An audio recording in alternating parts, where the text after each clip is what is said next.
Student কেমন আছো? I hope প্রত্যেকে শুধু ভালো নয় ভীষণ ভালো আছো। স্ক্রিনের ওপর একটা প্রশ্ন দেখা যাচ্ছে। প্রশ্নটা কি, আগে মন দিয়ে পড়বো, বুঝবো, তারপর অঙ্কটা করবো। ওকে, দেখো প্রশ্নটা এটাই যে যদি sine three theta equal to sine three theta, লিখে নিই একটু, sine three theta equal to cos theta minus six degree হয় এবং থিটা ও থিটা মাইনাস সিক্স সূক্ষ্মকোণ হয়, তাহলে থিটা মাইনাস টুয়েলভ সমান কত? থিটা মাইনাস টুয়েলভ সমান কত, এটা আমাকে বের করতে হবে। সো আমি যদি থিটার ভ্যালুটা বের করে নিই তাহলেই আনসার আশা করি হয়ে যাবে, তাই না? হ্যাঁ, হবে। দেখো, এই সাইন থ্রি থিটাটাকে যদি আমি কস থিটায় কনভার্ট করি কিভাবে করতে পারি? দেখো, এখানটা আমি লিখতে পারি কস, হ্যাঁ কস 90 ডিগ্রি মাইনাস থ্রি থিটা। বলো ভুল লিখলাম না ঠিক লিখলাম? হ্যাঁ ঠিক লিখলাম। কেন ঠিক লিখলাম চলো এক্ষুনি আমি বুঝিয়ে আসছি। অলরেডি কোথায় বুঝিয়ে আসছি? ইন্ট্রোডাকশন পার্টে বুঝিয়ে আসছি, সেটা আর একবার একটু রিপিট করছি। দেখো, কস 90 মানে কি? কস এখানে 91 × 90, তাই না? তাহলে ওয়ানটা কি বলেছিলাম আমি, বলো? ইভেন না অড? অবভিয়াসলি অড ক্যাটাগরির মধ্যে পড়ছে।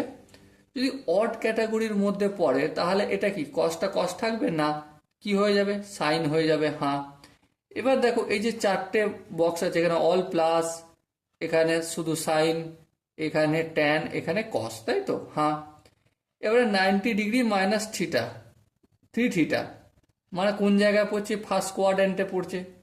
আর ফার্স্ট কোয়াড্রেন্টে তো অল প্লাস, তার মানে এখানটা তো প্লাসই আছে, তার মানে ঠিকই আছে। বুঝাতে পারলাম কি?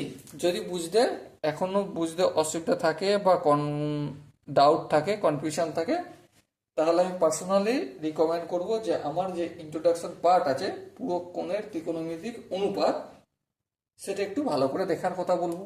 ওকে, তাহলে কি পেলাম আমি? 90 degree minus three theta equal two theta minus six degree. হ্যাঁ, এবারে দেখো এই মাইনাস থ্রি থিটাটা অপোজিট দিকে যাবে, আর এখানে মাইনাস সিক্স ডিগ্রিটা অপোজিট দিকে পাঠাবো। হ্যাঁ পাঠাই। তাহলে 90 ডিগ্রি, এটা কি হয়ে যাবে? মাইনাস আছে, অপোজিট দিকে হলে প্লাস সিক্স ডিগ্রি। আর এখানে থিটা যেমন আছে থাকলো, এখানে মাইনাস থ্রি থিটা ছিল, এটা কি হয়ে যাবে? Plus three theta. 90 + 6, তাহলে কত হবে? 96 ডিগ্রি ইকুয়াল টু কি হবে? থিটা আর three theta, four theta. Four থিটার ভ্যালু হচ্ছে 96, তাহলে থিটার ভ্যালু কত? ফোরে গুণ আছে, অপোজিট দিকে পাঠালে কি হয়ে যাবে? ভাগ হয়ে যাবে। 96কে 4 দিয়ে ভাগ করলে কত হয়? দেখো, 4 × 2 = 8, 4 × 4 = 16, 24 ডিগ্রি হয়, তাই না? 24 ডিগ্রি হয়। আনসার আমাকে কি বের করতে হবে? Theta minus 12 degree. থিটা কত পেয়েছি? 24 ডিগ্রি পেয়েছি। 24 ডিগ্রি মাইনাস 12 ডিগ্রি, তাহলে 24 ডিগ্রি থেকে যদি 12 ডিগ্রি বিয়োগ করি কত হয়? আনসার 12 ডিগ্রি হয়। সো মাই ডিয়ার ওয়াটসন, এখানে যে চারটা অপশন আছে তার মধ্যে option C is the right option. I hope প্রত্যেকের এই প্রশ্নটা বোঝা গেছে। যদি কোনো জায়গায় বুঝতে অসুবিধা থাকে, ডাউট থাকে, কনফিউশন থাকে, তার জন্য কি করতে হবে? কমেন্ট বক্স খোলা রইল। ওকে, সো ডিয়ার স্টুডেন্ট, দেখা হচ্ছে পরবর্তী সেশনে। ততক্ষণ পর্যন্ত ভালো থেকো, সুস্থ থেকো এবং জয় হিন্দ।